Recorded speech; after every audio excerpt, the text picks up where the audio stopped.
Kyle, I gotta ask you, man. Did you expect this game? Like, I mean, like when you saw the final score, were you in shock that it did that this was what happened? I was kind of because coming into this game, I thought that Green Bay was going to win this game fairly comfortably. I thought they were going to win by two possessions, somewhere in between maybe 10 to 14 points, simply just because Cincinnati is relatively a young team, but they're going up against a well-rounded team in the Green Bay Packers with arguably one of the best quarterbacks in the league with Aaron Rodgers, and they're on a hot streak nonetheless. So I thought that was just going to kind of continue going into this game where the Packers were going to put up 30 plus. I thought Cincy had a chance to maybe get in the mid 20s, but I have to say this though. Cincy earned my respect today just because I thought Joe Burrow, outside of the interceptions that he had, I thought he was going toe to toe with Aaron Rodgers the entire day. And that connection that he has with Jamar Chase, the potential of explosive plays between those two, it's just unbelievable. Joe Burrow hit Jamar Chase on a 70-yard bomb right before halftime, where Joe Burrow is just running out of the pocket, just trying to make a play happen, and he just chucks it down the field, and Jamar's just sitting down there in the middle of the field and ends up beating the corner that was matched up on him and ends up scoring a touchdown. So that LSU connection that they have between the both of them, it is blossoming right in front of our eyes. And I imagine as the years go on, the chemistry between those two, it might be very similar to what we see between Aaron Rodgers and Devontae Adams, simply just because that those guys are on the same page and they are making explosive plays happen. Now, when it comes to the game itself, the Packers, they were able to withstand a very tough Cincy team today. And I thought Aaron Rodgers had a pretty solid day. He put up almost 350 yards passing and two touchdowns.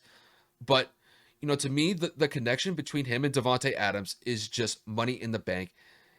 It doesn't matter what defensive coverage that you have against Devontae.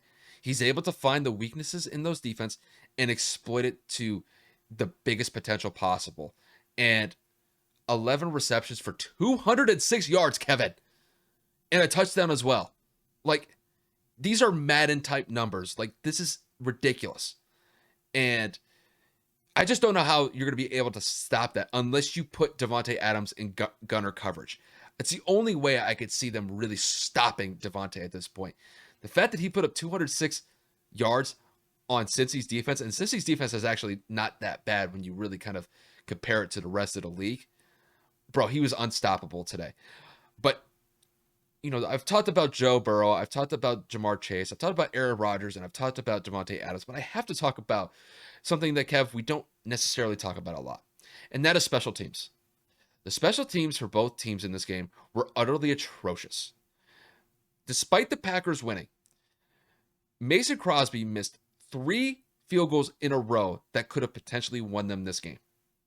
And granted, he did get the game-winning field goal, but when you miss 3 straight kicks with the chance to put your team ahead or to give your team the win, you got to knock down those kicks.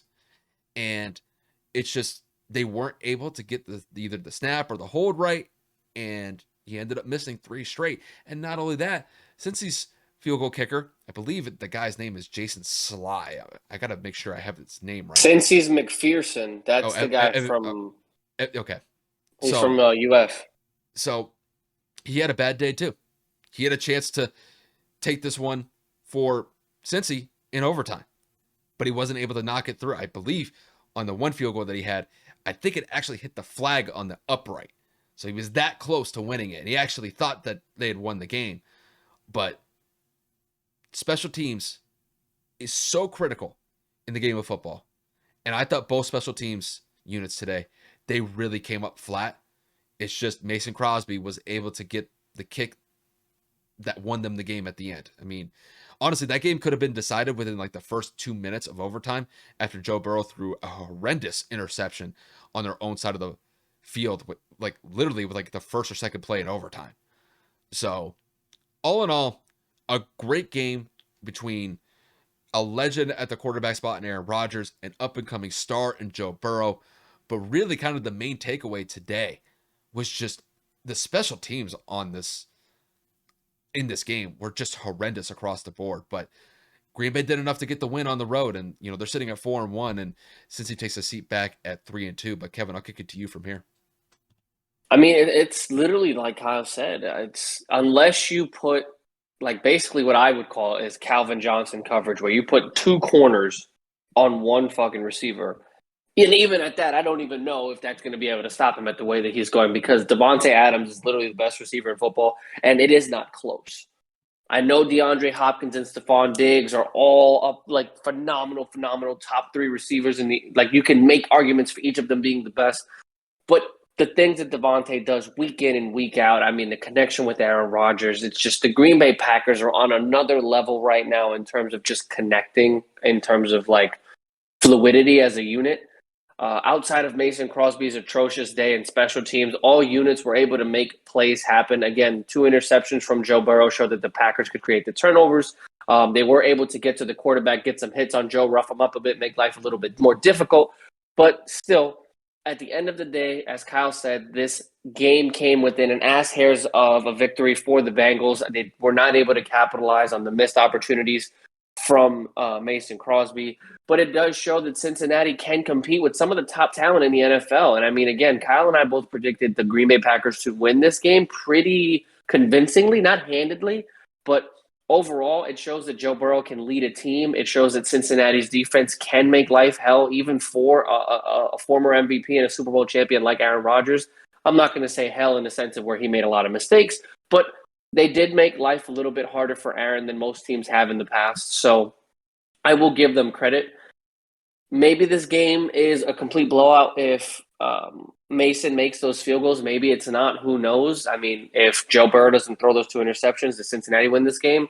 If we play the what-if game, we're never going to know. But overall, great performance from both teams. I look forward to see what Cincinnati continues to do in the AFC throughout this season, and the Packers continue to assert their dominance in the NFC.